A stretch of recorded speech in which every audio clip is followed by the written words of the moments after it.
कई सारे पर्वतारोही जो कि चढ़ने का प्रयास करते थे, जो कि कैलाश पर्वत पर जाने का प्रयास करते थे, उन्होंने बताया कि एक खास तरह की ध्वनि उन्हें सुनाई देती है। शायद ओम का उच्चारण होता है या कुछ इस तरीके का मंत्र जो उनके कान में गूंजता है। जी। इसको लेकर क्या लोग कहते हैं, शोधकर्ता क्या कहते हैं? बिल्कुल, देखिए, दो चीजें मानी जाती हैं। एक तो डमरू की ध्वनि के बारे में लोग अक्सर कहते हैं, एक माना जाता है ओमकार की ध्वनि वहां से निकलती है इस पूरे पहाड़ से। लेकिन फिर इसका जो जवाब है वो वैज्ञानिकों के पास नहीं है। हाँ, ये वो लोग अनुभव करते हैं जो वहां जाते हैं।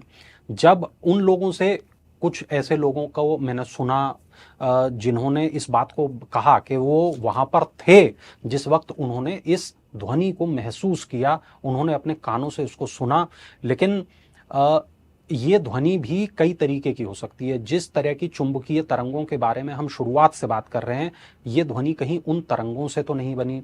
क्या धरती की कोई ऐसी आवाज तो नहीं है जो लोगों को महसूस हुई हो और लोगों ने इसको ओम की ध्वनि मान लिया हो या डमरू की ध्वनि मान लिया हो?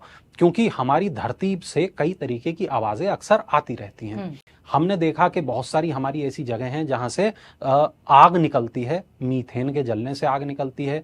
हम उसको भी चमत्कार के रूप में ही देखते हैं। हमारे यहाँ हमने ये तक देखा है कि बहुत सी ऐसी चीजें होती हैं जिसको हम समझ नहीं पाते और हम उसको सीधा जोड़ देते हैं ईश्वर से।